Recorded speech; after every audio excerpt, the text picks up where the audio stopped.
servise netyčia išėmiau kamerą. Norėjau pasakyti, dar padarysiu, parodysiu parduotuvės torą. Ir gal gerai.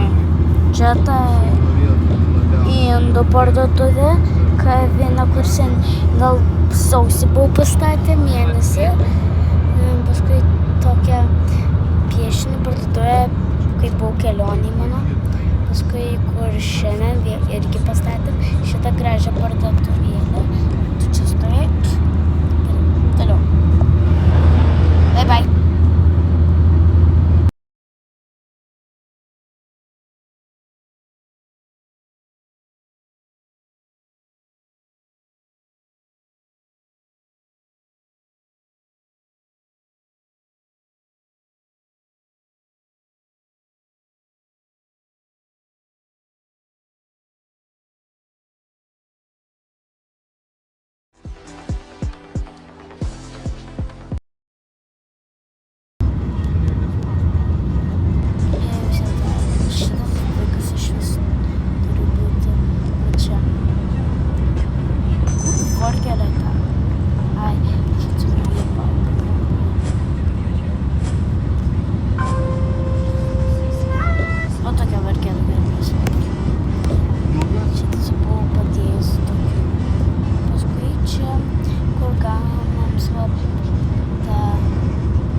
Pažymė, jo,